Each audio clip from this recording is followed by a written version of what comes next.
I'm Emily Drennan. I'm the curator here at the Hearst Center and registrar. This is the registrar part.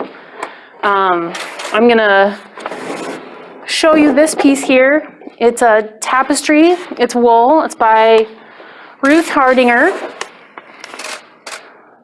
She's an Iowa native, lives now in Manhattan. She's working there. She's a recent recipient of, what is it, Manna Contemporary, has given her a grant to do a show coming up this winter, and we're going to have information about that on our website too. But this piece is going to be shown pretty soon. We have a small show going up during the First 50 exhibition.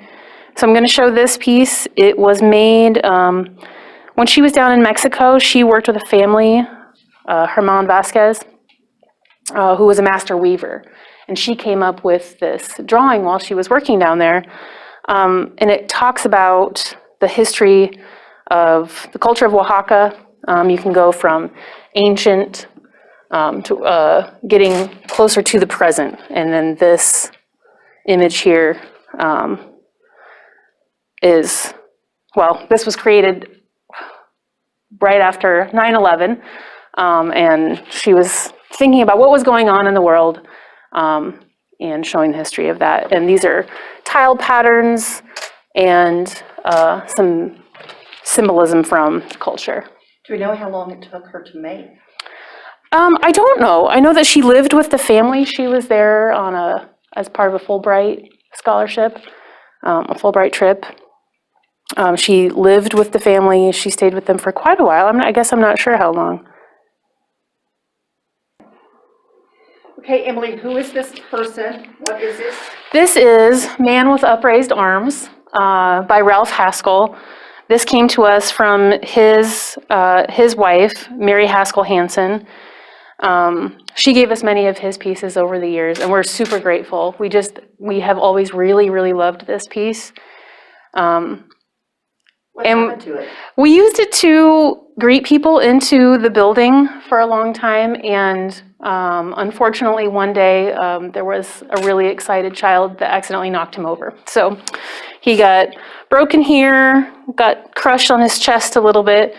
So we're hoping that we'll be able to raise some funds to do some conservation work on him. We miss him at the front of the building. It just struck the right note for us. Well, tell me about the mystery of what it's made of. Oh, sure. In the 60s, at the University of Northern Iowa, and probably lots of places, sculptors were using experimental materials. So from what I understand, he was mixing metals and plastics together, heating them up, and creating new materials from those mixtures to make these kinds of surfaces.